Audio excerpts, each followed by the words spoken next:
Hi, ఈరోజు మనం Snowflake pricing గురించి తెలుసుకుందాం. సాఫ్ట్వేర్ ఇంజనీర్స్కి స్నోఫ్లేక్ ఒక powerful cloud data platform.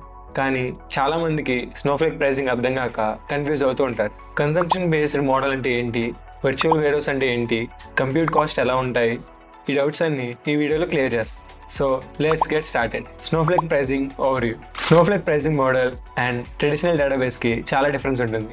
AWS, Azure, GCPలో కంప్యూట్ రిసోర్సెస్ బేస్ చేసుకొని పే చేయాల్సి ఉంటుంది. స్నోఫ్లేక్ 3 కాంపోనెంట్స్ మీద డిపెండ్ అయి ఉంటుంది: compute, storage and cloud services. ఇది మీరు ఎంత యూజ్ చేస్తారో దాన్ని బేస్ చేసుకునే ఛార్జ్ చేస్తుంది. యాంటీలాక్ కమిట్మెంట్స్ లాంటివి ఏవి ఇందులో ఉండవు.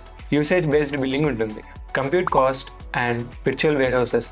కంప్యూట్ కాస్ట్ అనేది స్నోఫ్లేక్లో వర్చువల్ వేర్హౌసెస్ని బేస్ చేసుకొని డిసైడ్ చేస్తుంది. వర్చువల్ వేర్హౌసెస్ అంటే మనం SQL క్వైరీస్ని ప్రాసెస్ చేయడానికి యూజ్ చేసే ఒక కంప్యూట్ క్లస్టర్. ఇవి డిఫరెంట్ సైజెస్లో ఉంటాయి. ఎక్స్ట్రా స్మాల్ నుండి 4x లార్జ్ వరకు ఉంటాయి. ఈ వేర్హౌసెస్ సైజుని బట్టి మనకి క్రెడిట్స్ ఛార్జ్ అవుతాయి. ఎక్స్ట్రా స్మాల్ వేర్హౌస్ అయితే 1 అవర్కి 1 క్రెడిట్ ఛార్జ్ అవుతుంది. అది లార్జ్ స్కేల్ వేర్హౌస్ అయితే 16 క్రెడిట్స్ దాకా ఛార్జ్ అవుతుంది. దీన్ని బట్టి కాస్ట్ పెరిగిపోతుంది. మెయిన్ థింగ్ ఏంటంటే మనం వేర్హౌస్ని మాన్యువల్గా సస్పెండ్ చేయకపోతే కాస్ట్ పెరిగిపోతుంది. Storage cost. స్నోఫ్లేక్లో మీరు స్టోర్ చేసే డేటాకి సపరేట్ కాస్ట్ ఉంటుంది. మనం Azure, AWS, GCPలో స్నోఫ్లేక్ని యూజ్ చేయొచ్చు. అందుకే స్టోరేజ్ కాస్ట్ క్లౌడ్ ప్లాట్ఫామ్ మీద డిపెండ్ అయి ఉంటుంది. AWSలో స్టోరేజ్ కాస్ట్ ఎవ్రీ మంత్ 1 TBకి $23 దాకా ఖర్చు అవుతుంది. మనం partitioning, clustering, compression techniques use చేస్తే స్టోరేజ్ కాస్ట్ తగ్గుతుంది. అన్యూజ్డ్ డేటాని ఆర్కైవింగ్లో పెట్టి కాస్ట్ తగ్గించవచ్చు. Cloud services cost. Compute and స్టోరేజే కాదు, క్లౌడ్ సర్వీసెస్ కూడా ఛార్జ్ చేస్తాయి. ఈ క్లౌడ్ సర్వీసెస్ అంటే meta data management, query optimization, security, authentication, ఇలా చాలా బ్యాక్గ్రౌండ్ సర్వీసెస్కి ఉంటాయి. దీన్ని కంట్రోల్ చేయడం. బట్ జనరల్గా కంప్యూట్ కాస్ట్ 5 to 10%లోనే ఉంటుంది. Snowflake pricing plans. స్నోఫ్లేక్లో డిఫరెంట్ ప్రైజింగ్ ఎడిషన్స్ ఉంటాయి. స్టాండర్డ్, ఎంటర్ప్రైజ్, బిజినెస్ క్రిటికల్, ఇంకా విర్చువల్ ప్రైవేట్ స్నోఫ్లేక్.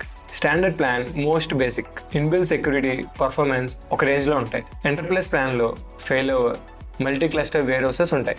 బిజినెస్ క్రిటికల్లో data replication, higher security features ఉంటాయి.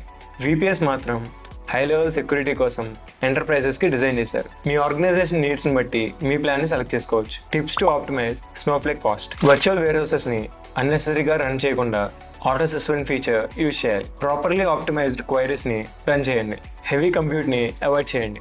స్టోరేజ్ ఆప్టిమైజ్ చేయాలంటే అన్యూజ్డ్ డేటాకి టైం ట్రావెల్ తగ్గించాలి. మెటీరియలైజ్డ్ వ్యూస్, క్లస్టరింగ్, పార్టీషనింగ్ లాంటి స్మాల్ టెక్నిక్స్ యూజ్ చేయాలి. స్నోఫ్లేక్ కాస్ట్ డాష్బోర్డ్ని చెక్ చేసి అన్నెసరీ ఎక్స్పెన్సెస్ని కట్ చేయాలి. కన్క్లూషన్. సో స్నోఫ్లేక్ ప్రైజింగ్ అనేది ఫ్లెక్సిబుల్ బట్ కరెక్ట్గా యూజ్ చేయాలి. మనం ఎవరికైనా వర్క్ చేసే ముందు ప్రాపర్ కాస్ట్ ఎస్టిమేషన్ చేసుకోవడం చాలా ఇంపార్టెంట్. ఈ వీడియో యూస్ఫుల్ అనిపిస్తే లైక్ అండ్ షేర్ చేయండి. Until then, subscribe to Brawley Academy.